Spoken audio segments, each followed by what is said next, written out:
In this video, we'll talk about streams, redirection, and piping, three very powerful tools that let you be very efficient on the command line and do a lot of unique things by combining the output of one command with the input of another, or redirecting the contents of a file into a command, or taking the output of a command and putting it into a file. Many options, many combinations. So let's start by talking about the idea of file streams. Within Linux, there are three standard file streams. There is standard output, and that's what is often printed to the screen. There's standard input. Usually standard input is going to involve keyboard input, but we can modify that to come from other files. And there's also going to be standard error. Anytime an error is printed to the screen, it is flagged as such so that we can do something with that information. So once we understand the idea that we have standard input, standard output, and standard error, we can start to think about how we want to view this information and process this information. So let's take a look at some ways we can do this. So normally, if I wanted to do something like find my working directory or print a list of all the items in my directory, everything comes straight to the screen. Well, a screen is standard output, STDOUT. And but sometimes somebody might say to you, well, hey, it'd be really cool. Could you send me a list of all the files in your documents directory? And since we have a GUI available, your first inclination might be, well, cool, I'll just copy that and paste it into something. But you don't need to do that. And also, what if you're on a Linux machine that doesn't have any type of GUI? So what we can do is we can tell the command line to take the output that would normally come to the screen and put that in a file. And so what I'm going to do is talk about the redirection of the stream standard output to a file. So to do this, what I do is I do the ls-l command as normal. I'm going to use a greater than sign, and then I'm going to give the name of a file. And I'll just call it output.txt. And what this is going to do is it's going to take the output file. And so if you can think of the greater than sign as kind of being like the mouth of an alligator, it's going to essentially eat all of the output that would normally go to the screen, and it's going to basically push it into this file instead of letting it go to the screen. So let's hit enter and see what happens. Notice now I saw nothing, and that's because the output did not go to the screen. It went to that file. And so if I look at that file, we'll just use cat because it's a small file. You notice that there is the output information from the ls-l command. And also notice that that file was actually in that ls-l command when I went ahead and put it in there, which is kind of interesting, something we'll talk about. Notice that in the file, the contents of that file have 0 bytes because the file was created before the output was put into it.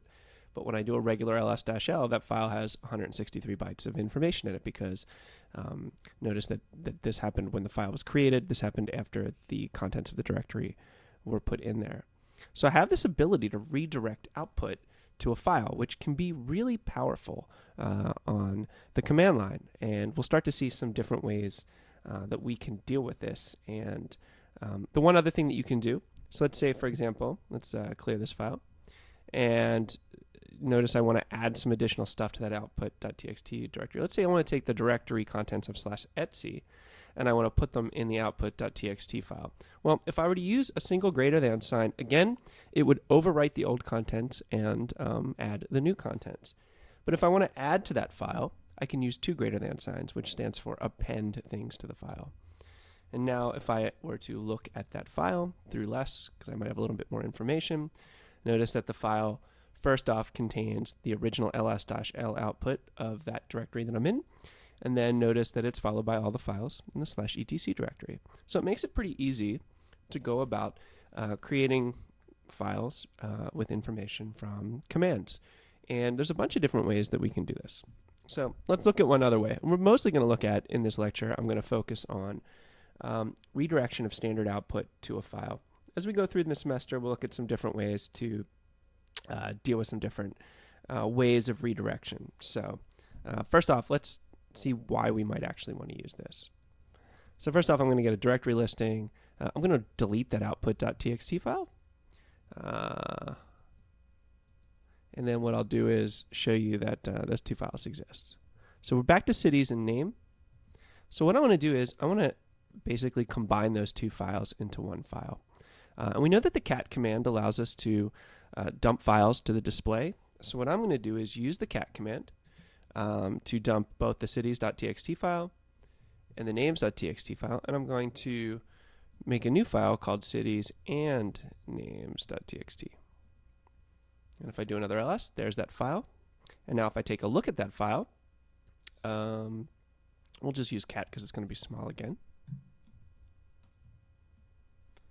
What you'll find is that I now have a file that includes both of those other files combined. So it's a quick way to combine files. It can be really nice for like combining emails or combining.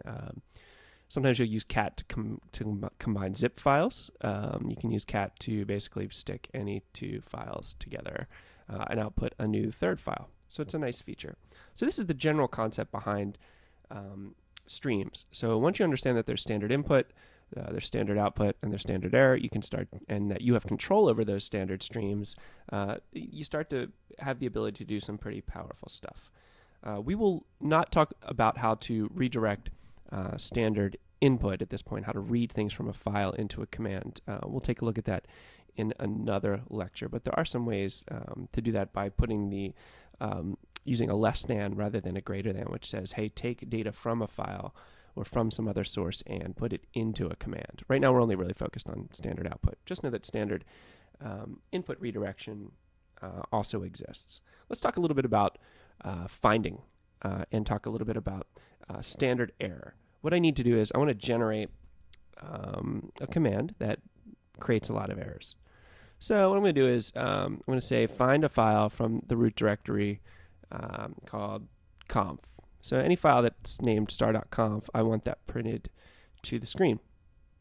And what you're going to find is, as it goes through, I'm not going to let this run completely, but you'll be able to start to see as this runs, what I'm basically doing is looking through the file system to find files that have, something .conf in their name. And I'm going to stop right there because I'm getting a lot of information. I'm going to scroll back through all this stuff that printed out to the console. And what you're going to notice is I have a bunch of these permission denied items being printed out, essentially because I'm running this as a normal user and I don't have permission to read or interact with those directories.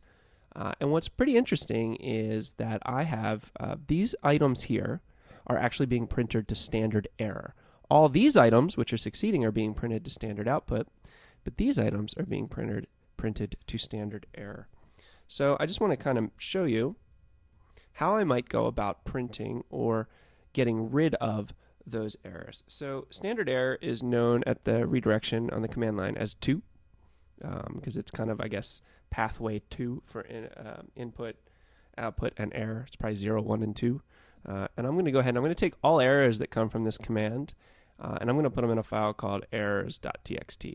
And what this is going to do is it's not going to take the standard output, the successful things. It's only going to take the problems or the errors, and it's going to put them in that file. And I'm actually going to stop this because I don't want this to run the whole time. Notice that stuff still prints to the console. Well, why does that occur? Because I did not redirect standard output. I only redirected standard error. So standard output, the standard stuff, is still visible to me. And I'm going to hit Control-C to stop that search, clear the screen, and now let's take a look at, let's see how much stuff is in that errors.txt file. And you're going to notice there's a decent amount of stuff in there, right? That's a 40 kilobyte file. And so let's see what's in it. I'll use less so that we can page through it. And you're going to notice that every line in that file says permission denied, and that's because everything that I redirected to that file was just an error. So what's really cool is you can say to yourself, like, okay, I want to log all the errors of this operation. How would you really use this? Well, the best way to do this is to not redirect your errors. Not redirect your errors to, it's going to keep going up till I find it, errors.txt, but redirect them to a special device called dev null. And dev null is the bit bucket. It's kind of nowhere. It's a great way to say, take all the errors, I don't want to see them, and redirect them to this device. And this device, dev null, is like, the best way I can explain it is it's the place where you send things that don't exist. It's like a different dimension. It is nothing. Things that go in there just go into the bit stream and are forgotten forever. So what you can do is you have the ability to just go about basically getting rid of just the errors. So now if I run this, I'm only going to see successful find values, but I'm not going to see any of the errors, and those errors will not be logged to a file. They're just basically being thrown away as the search goes on. One other thing that you can do with redirection that I think is important to mention is that you can actually redirect from one stream to another. So let's say I wanted my, the way we're looking at this, standard output and standard error get written to different streams. But let's say, for example, I wanted standard error to go to standard output. You can actually redirect from one stream to another. Oops, and I can't type. And what this actually does is it will take all of the errors and redirect those errors to standard output. And what's interesting about that is that all of your errors and all of your output will be put onto the same stream so that it can be processed from the same place. It's just kind of an interesting thing to note. We'll play around more with redirection this semester and in future lectures as we get into some more advanced commands and combinations of commands. Next up is the concept of piping. Piping is when we want to take the output of one command and process it as the input of another command. And it's a pretty awesome tool. I'm going to give you a pretty basic example that you actually don't even need to use this way, but it just kind of makes for a good example. So we've been talking a lot about the command cat. And so let's say I want to take the cat command and I want to... let's not do it then. Let's not use the cat. Let's actually do it a different way. This is actually somewhat useful. So let's take the ls command. And, in this case, ls shows me how many items are in my directory. And one of the things I can do is take that ls command, and if I put -1 on it, it actually prints everything out into a single column, which essentially gives me one file per line. Now, let's say I wanted to ask you, well, how many files are in your current directory? And you might say, well, okay, let me do an ls-1 and count 1, 2, 3, 4. But we know that we have this program called wc, word count, which will show number of lines, words, byte count for a given file. So you're like, wouldn't it be really cool if I could take the output of this ls-1 command and use it as input to the word count command? And so your first thought might be, well, how about I go ahead and output the ls-1 stuff to a file? So it'd be like files in my directory.txt, and then use the contents of that file with word count or the wc command so you could count them. But you don't need to do that. You can actually pass the output of one command as input to another command. And this is the vertical pipe key on your keyboard. And what this says is, just like you would pipe water from one source to another, it says pipe the output of this command and make it the input of this command. And what you'll notice is I get 4 as the answer. And that's really cool in the sense that I can do that. And I think I can just say with -L, which will just show me lines for WC. So this idea that I can take the output of one command and process it as input to another command. It's really powerful because if you look at the structure of commands and how they're built on Linux, the idea is that a command is built to do one thing and do it really well. And the power comes from being able to chain these commands together via pipes and redirection so that you can combine these commands that are very simple in what they do but very powerful in how they do it into combinations that then basically have infinite ability and power to solve problems on the system. So this idea of piping is pretty valuable. And we can keep going, right? Like you could, if you wanted to, pipe the output, or you could redirect that output to a file. If I wanted to, I could, pipe that straight into some other command of some sort, and so on. It's kind of a really nice feature of the command line. So that's piping. Output of one command goes to input of another. And this is something that we'll work with again throughout the semester. Another thing we could do, and I just thought I would show the T command here. T allows us, just like a T in a pipe, to split our data up so we can output data and also see it on the command line. So what you'll notice is that when I utilize the T command, it showed me the output of the ls-1 command, but it also went ahead and made this output.txt file, which is pretty powerful. T is kind of nice. It allows us to see the data that we're redirecting when we're working with data.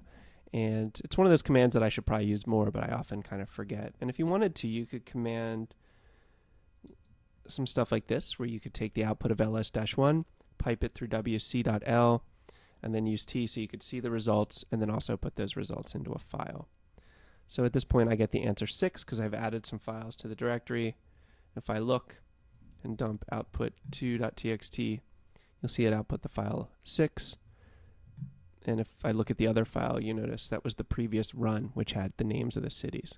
So T is kind of cool in the sense that it allows you to redirect output to a file, and I guess to another source, or and also see what you're doing if you really want to see what you're doing. At this point, though, with Unix, you'll probably understand that you don't have to see what you're doing, and that the system really only steps in to tell you things when there's a problem, right? When Unix was built back in the day, computing resources were scarce, so why would you use scarce computing resources to tell the user that they succeeded at doing something?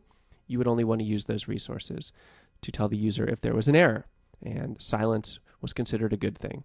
Most modern day GUIs have us trained to use things, look for things like download bars or completion bars, or get constant feedback on what we do with the computer. So it can be a little bit of a change switching over to Unix, and this idea that silence is a good thing. I want to introduce a command quickly called Xargs, and it's a command that we'll talk more about as we dive deeper into the find command. But I think it also gives you a good idea of how powerful piping can be when you're working through a large number of files performing, say, a repetitive task. So I think it's worth introducing right now, even if maybe when we're done here, you're still not completely clear on how it operates. It's something we'll take a look at a little bit in more detail as we go through the semester. I want to go back to the find command that we looked at a little bit earlier. And to notice right now, the way this find command is structured, it says, okay, start at the root directory, look through the names of files, and give me every file that starts with any number of characters and ends with .conf. And these tend to be configuration files on Linux. And I want to find every configuration file on this system. But let's say I want to find every configuration file and do something to those configuration files. So what I can do is I can pipe the returned output from this command, which in this case would be files that are found that have this string in them, in other words, that conform to this pattern, and I want to do something to every one of them. Xargs is this really awesome command that allows us to execute a command on each one of the files that are returned by the find command. So if you find 10,000 files, you can execute a single command one at a time on each of those 10,000 commands. It saves you a lot of work. And later on, we might do things like change the permissions of files that meet a certain pattern. Or we might want to delete or rename or edit parts of files that meet a certain pattern. So there's a lot of uses for this when you want to process a lot of files in a very specific way. Xargs is a great way to execute commands on a large set of files one at a time and do something to them. So in this case, I'm going to do something really kind of useless. Is I'm going to look at the total number of lines for every config file. I mean, maybe what I could do is feed this into a file and maybe do some analysis and see what the average size of a .conf file is. Maybe there's some value to this, but what I want to do is I want for every conf file that's found, I want to look at how many lines of text are in that file. So what I'm going to do is hit enter to run this command, and what you're going to notice is that Xargs runs that command. So the output will show me the total number of lines. I'm just looking at this basic default, whatever this file is I've picked here, has 123 lines in it, and it also tells me the file where that data was found. And notice this is pretty well structured. I mean, if I scroll back up here, I could use some other Unix commands to basically pull out this first column. You know, I could basically pipe this into awk. and pull out this column and maybe start to do some operations on that, or add those values up, and or I could, dump this out into Excel even if I wanted to, or another spreadsheet program, and kind of just do these combinations manually.